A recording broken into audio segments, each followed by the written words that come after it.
नमस्कार। 1.5 महीने पहले मेरे पास एक फीमेल पेशेंट आई। एज होगी वही कोई 30-32 के आसपास। अपनी कंप्लेन बताई उन्होंने। सर, पूरे शरीर के जोड़ों में दर्द रहता है, 6 महीने से दर्द है, पेट में दर्द रहता है, कमजोरी है, अच्छा नहीं लगता, आलस लगता है, काम करने की इच्छा नहीं होती। This is a classical symptom of arthritis. Joint pain होता है, वीकनेस होती है, लेथार्जी होता है, पेशेंट चलता फिरता नहीं है। लेकिन हर प्रकार का आर्थराइटिस अलग होता है। यह लक्षण मैं क्यों बता रहा हूं? क्योंकि यह लक्षण सबको मालूम है, सबको पता है आर्थराइटिस के लक्षण होते हैं। यहां पेशेंट के साथ मैंने कहा कि चाहे पेशेंट से गलती हो गई कहिए या मिसजजमेंट हुआ, आजकल हमारे समाज में बहुत सारे मिथ्स फैले हुए हैं। एलोपैथिक दवाइयां नुकसान करती हैं, आयुर्वेदिक और होम्योपैथिक दवाइयां सेफ होती है। मैं आयुर्वेदिक के पक्ष में या विपक्ष में या होम्योपैथी के पक्ष या विपक्ष में नहीं कह रहा हूं। हर पैथी का एक लिमिटेड रोल है। एलोपैथी हर जगह सक्सेसफुल नहीं है, आयुर्वेदिक या होम्योपैथी भी हर जगह नहीं हो सकती। जहां ऑपरेशन की जरूरत है वहां डेफिनेटली एलोपैथी ही काम आती है। जहां क्रॉनिक बीमारियां हैं, जैसे एलर्जीज हैं या बहुत सारी, उसमें काफी हद तक आपकी लाइफस्टाइल जो आयुर्वेद से कनेक्टेड होती है वहां आयुर्वेदिक काम आती है, और होम्योपैथी का एक अपना अलग रोल होता है। लोगों के दिमाग में यह धारणा बैठी हुई कि आयुर्वेदिक और होम्योपैथिक दवाइयों से कोई नुकसान नहीं होता।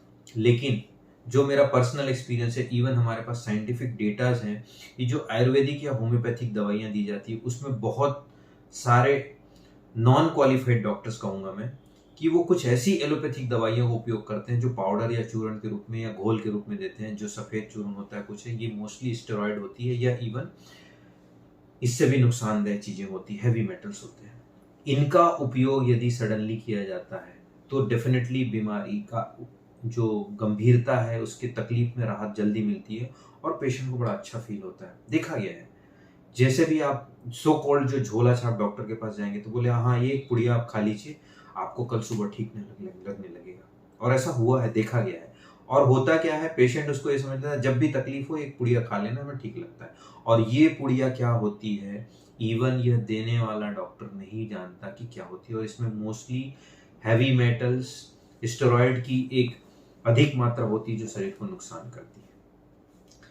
Coming back to our story, आज से जो 6 महीने पहले जिसको दर्द हुआ था, हमारे पास 1.5-2 महीने पहले पेशेंट है, उसके पेट में दर्द था। उसको हमने साफ कहा था कि आपकी कंडीशन ठीक नहीं। उसके ब्लड टेस्ट कराया गया तो पेट में दर्द जो था उसमें उसे लीवर के एंजाइम्स गड़बड़ थे। और यह लीवर के एंजाइम्स तभी गड़बड़ होते हैं जब किसी भी प्रकार के दवा की मात्रा ज्यादा होती है या फिर हैवी मेटल्स, स्टेरॉइड इनका उपयोग किया जाता है, या पेट में कोई इन्फेक्शन होता है, या फिर आपका न्यूट्रिशनल सपोर्ट प्रॉपर नहीं है, आप न्यूट्रिशनली कंप्रोमाइज है।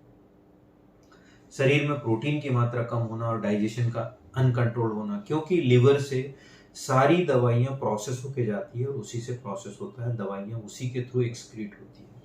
उसको पेट में दर्द हुआ।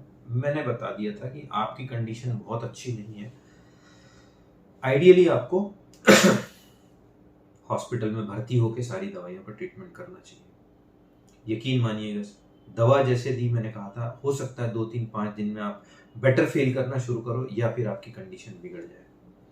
यह पेशेंट दूसरे दिन सुबह मुझे फोन किया कि सर मेरी समस्या बढ़ गई है, परेशानी बढ़ गई है, मुझे चक्कर आ रहा है, मुझे थकान हो रही है, and that is because liver was not functioning proper. और लिवर का जो नुकसान था वह केवल स्टेरॉइड और होम्योपैथिक मेडिसिन के कंफ्यूजन की वजह से हुआ, और इस पेशेंट को हमें आईसीयू में एडमिट करना पड़ा।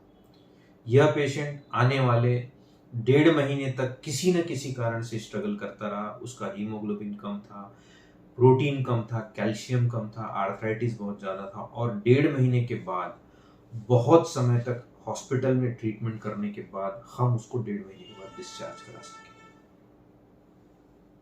यह कहानी मैं केवल इसलिए नहीं बता रहा हूं कि आप डर जाएं या हॉस्पिटल में 1.5 महीने तक उसे भर्ती रखा गया। एक छोटी सी गलती, आपका जजमेंट यदि गलत हो जाता है, आप कई बार शॉर्टकट रास्ते में चले जाते हैं, उसके कारण से आप बहुत दूसरी बड़ी परेशानी में पड़ जाते हैं। सो शॉर्टकट और उस परेशानी के बजाय मैं कहूंगा कि आप एक बार उसके प्रॉपर स्पेशलिस्ट से मिलें, उसका सही ट्रीटमेंट ढूंढें और उसके बाद करा लें, तो शायद ऐसी बड़ी समस्या से आप बच सकते हैं। चाहे यह मरीज हो या डॉक्टर हो, कोई नहीं चाहता कि कोई भी किसी छोटी सी गलती से परेशान हो या लंबे समय तक हॉस्पिटल में एडमिट हो या फिर दूसरी परेशानी में पड़े।